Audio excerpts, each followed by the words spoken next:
Cashme Loan Up na nag-o-offer ngayon ng up to 28,000 pesos. Well, in this video, pag-uusapan nga po natin itong si Cashme Loan Up. Patuloy talaga siyang nag-o-offer ng kanyang pa-loan. No? Well, actually, ka-update lang po itong loan up na ito noong January 21, 2025. Bagong-bagong update lang talaga siya. And let's see nga po kung talagang may pagbabago siya. Kasi sa previous nga po na loan offer niya, yung utangan dito is 20,000 pesos. And then once na inopen mo yung app, naging 30,000 pesos na. So ngayon, sisilipin natin mag-a-apply po ako dito. Ngayon, kung wala ka pang Cashme Loan Up, at kung hindi mo pa siya na-encounter, at kung gusto mo siyang itry, panoorin mo muna itong video nito para aware ka na sa proseso ng application nito mula umpisa hanggang dulo at magkano yung offer niya, magkano ba yung interest rate nito. Goods ba to at recommended ba itong loan up na ito? Kaya keep on watching. Anyway, si Cashme Loan Up po pala is downloadable po siya sa ating Google Play Store. Na alam ko lahat talaga tayo, no, majority of us, ma-access talaga ito through Google Play Store. So here po, madami-dami na rin po ang nag-review kay Cashme Loan Up, no? Kasi the last time na sinilip ko itong si Cashme Loan Up, wala pa po siyang 500 reviews. So ngayon, nasa 3,000 reviews na siya. And meron na rin po siyang 100,000 downloads plus. Under po siya kay Hupan Lending Technology Incorporated, which is, as I visited the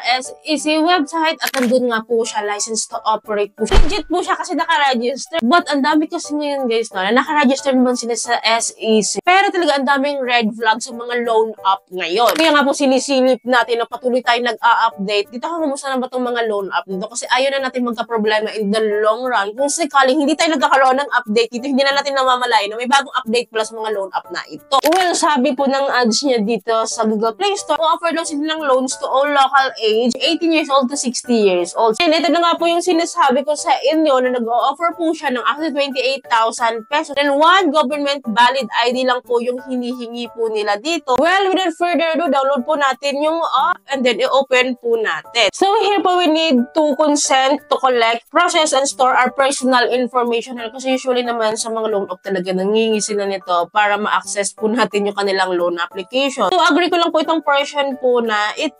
I need to agree also their disclosure about SMS permission. And then dito na nga po natin malalaman sa pinaka-dashboard po ni Cashme Loan Up kung magkano po ba talaga yung totoo niyang offer. Kasi before po kasi yung offer niya is 20,000 pesos. Pero kanina nakita naman natin na update yung app na ito. But it says what it says talaga, no? So sabi niya kanina, no, nagpapautang daw siya ng up to 28,000 pesos. And ito pa, yung duration niya daw po ng payment. Imagine 90 days to 360 days. And wait, there is more. So nakalagay pa dito yung maximum APR niya. Annual percentage rate po, or yung kaya interest rate daw po annually is 20% lang. Imagine that. So 20% divided by 12 months to is equals to 1.66% monthly. 1.66 monthly. Imagine that. Kung talagang totoo to, so syempre dito na tayo, diba? Well, kailangan nating subukan para malaman natin yung sagot ng mga katanungan po natin dito. So this time, click po natin tong loan now. Well, bago po ako mag-apply dito, i-adjust ko lang po itong loan amount po dito, no? So idadrag ko lang siya sa 1,000 pesos. Kasi baka mamaya nga kasi mag-auto disburse. At least hindi mo sakit bayaran itong amount po na ito. Anyways, click po natin tong loan now. And then, of course, we need to provide our mobile phone number and then get the verification code. I-enter lang po natin yan. And then, i-allow lang po natin itong mga nagpa-pop up dito para makapag-proceed na po tayo. And then, here po, nakilagay na, congrats, registered successfully. So, may reward daw po ako na 20 withdrawable coins. Kasi taray ni Cashme, no, may pagganito pala siya. Anyways, okay lang tayo dito. And then, right after that, po, no, nagbalik siya sa aking dashboard. And again naman, dinadrag ko na naman yung aking loan amount. Baka kasi mamaya mag-auto disburse ba? So after that, loan now tayo. So here po, we need to provide agad-agad yung ating ID information. So sa parte na ito, nagbago si Cashme format, no? Kasi before, no, nauuna yung withdrawal type bago yung ID information. And here po, wala po siyang ID type na nakalagay. So i-click lang po natin tong camera dito, no? Then pipicturean po natin yung ID na gusto po natin i-submit dito. And kapag po picturean po natin yung ID po na gusto nating masubmit dito, madadetect po pala nila yan kung anong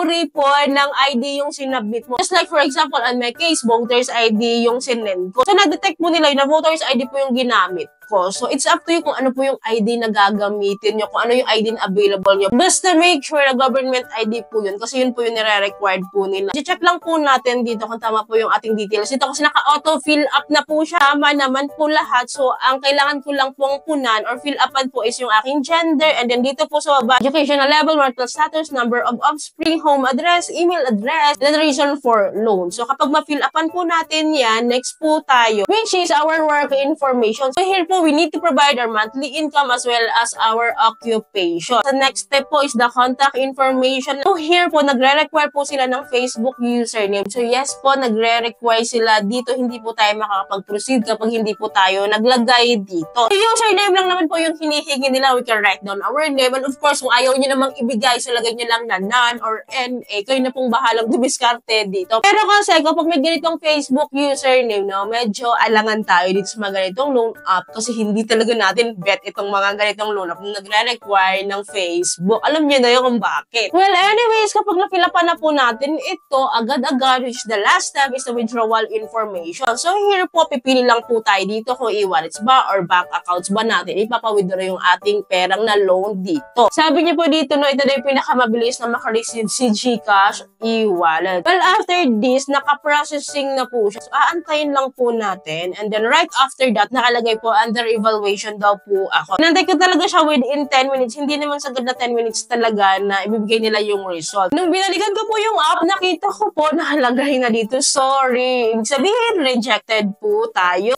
Nakalagay dito, after assessment, we are certified now that we cannot release your loan now. So, sayang, no? Kasi gusto ko talaga magkita yung loan offer or loan summary po ni Cash Me dito para ma-share ko siya sa inyo. But anyways, gumawa pa rin po tayo ng way, no? Para ma-share ko sa inyo. Magkano na lang ba yung ma-receive natin dito kay Cash Me loan app? Mataas ba yung kanyang interest rate? Gusto ba yung kanyang customer service? So, pumunta po ako sa review niya sa Play Store. At ang bumungad po dito, no, is magagandang review, mahahalimuyak na review, mabulaklak na review, na hindi mo alam, baka mga agent lang din niya ito para makita nga naman na maganda itong loan app na ito. But I scroll down po, nakita ko po na just fresh lang din. This year, 2025 lang din, nakalagay po dito, no, the fee were so high and I just received a small amount lang daw. They did not tell you either your loan is approved or not. So, yung sinasabi ko sa inyo, baka auto-disburse. Nakalagay dito, please stop calling because I want your loan again. I tried to delete my account but you won't delete it, and now you keep calling. Well, sabi din po dito, this app has an account deletion option but it's not working. Yun yung sinasabi ko sa inyo, guys. I have tried several times deleting my accounts since they disapprove my loan request just to make sure that my info is not being used by others. Ito nga yung ginagawa ko. Kapag hindi ako na-approve talaga, dinidelete ko po talaga yung account ko para hindi nakabuyang-yang ba yung aking personal details dyan para hindi nga po ma-scam or ma-hack or magamit ng iba. So again, later, papakita ko sa inyo na i-delete po natin yung account natin dito at try po natin kung ma-access po natin siya ulit. But anyways, basta po tayo na ibang comments dito. Nakalagay na, don't try to download daw. They are harassing your contact. So nakalagay pa po dito na worst app ever. Don't even try. This is a loan shark. Half of your loan will be deducted. Oh my gosh, 50%